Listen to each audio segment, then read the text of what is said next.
Ada dua hal yang dapat membuat orang menjadi sadar. Pertama, peristiwa-peristiwa pahit dan musibah. Musibah sebenarnya adalah rahmat terselubung, karena dapat membuat kita bangun dan sadar. Anda baru sadar pentingnya kesehatan kalau Anda sakit. Anda baru sadar pentingnya olahraga kalau kadar kolesterol Anda mencapai tingkat yang mengkhawatirkan. Anda baru sadar nikmatnya bekerja kalau Anda di PHK. Seorang wanita karir baru menyadari bahwa keluarga jauh lebih penting setelah anaknya terkena narkoba. Seorang sopir taksi pernah bercerita bahwa ia baru menyadari bahayanya judi setelah hartanya habis. Kematian mungkin merupakan satu stimulus terbesar yang mampu menyentakkan kita. Banyak tokoh terkenal meninggal begitu saja. Mereka sedang sibuk memperjualbelikan kekuasaan, saling menjegal, berjuang meraih jabatan, lalu tiba-tiba saja meninggal. Bayangkan kalau Anda sedang menonton film di bioskop. Pertunjukan sedang berlangsung seru ketika tiba-tiba listrik padam. Petugas bioskop berkata, "Silakan Anda pulang.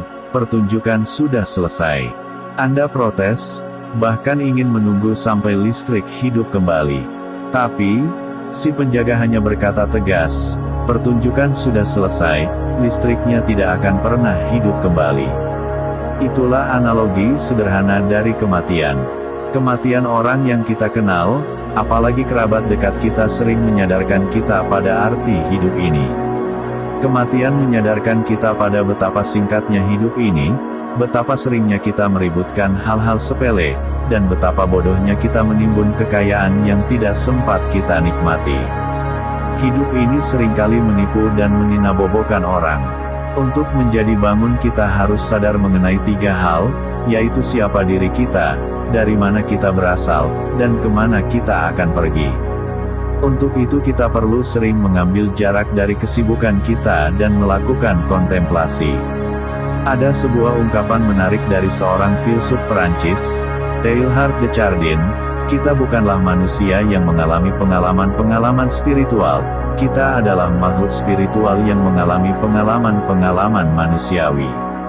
Manusia bukanlah makhluk bumi, melainkan makhluk langit. Kita adalah makhluk spiritual yang kebetulan sedang menempati rumah kita di bumi. Tubuh kita sebenarnya hanyalah rumah sementara bagi jiwa kita. Tubuh diperlukan karena merupakan salah satu syarat untuk bisa hidup di dunia. Tetapi, tubuh ini lama-kelamaan akan rusak dan akhirnya tidak dapat digunakan lagi. Pada saat itulah jiwa kita akan meninggalkan rumah untuk mencari rumah yang lebih layak. Keadaan ini kita sebut meninggal dunia. Jangan lupa, ini bukan berarti mati karena jiwa kita tak pernah mati.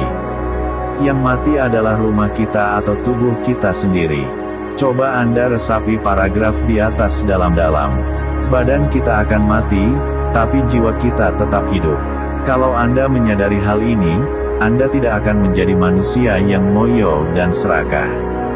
Kita memang perlu hidup, perlu makanan, tempat tinggal, dan kebutuhan dasar lainnya. Bila Anda sudah mencapai semua kebutuhan tersebut, itu sudah cukup. Buat apa sibuk mengumpul-ngumpulkan kekayaan gelombang, apalagi dengan menyalahgunakan jabatan gelombang kalau hasilnya tidak dapat Anda nikmati selama-lamanya. Apalagi Anda sudah merusak jiwa Anda sendiri dengan berlaku curang dan korup. Padahal, jiwa inilah milik kita yang abadi. Lantas, apakah kita perlu mengalami sendiri peristiwa-peristiwa yang pahit tersebut agar kita sadar? Jawabnya, ya. Tapi kalau Anda merasa cara tersebut terlalu mahal, ada cara kedua yang jauh lebih mudah. Belajarlah mendengarkan. Dengarlah dan belajarlah dari pengalaman orang lain. Bukalah mata dan hati Anda untuk mengerti, mendengarkan, dan mempertanyakan semua pikiran dan paradigma Anda. Sayang, banyak orang yang mendengarkan semata-mata untuk memperkuat pendapat mereka sendiri, bukannya untuk mendapatkan sesuatu yang baru yang mungkin bertentangan dengan pendapat mereka sebelumnya. Orang yang seperti ini masih tertidur dan belum sepenuhnya bangun.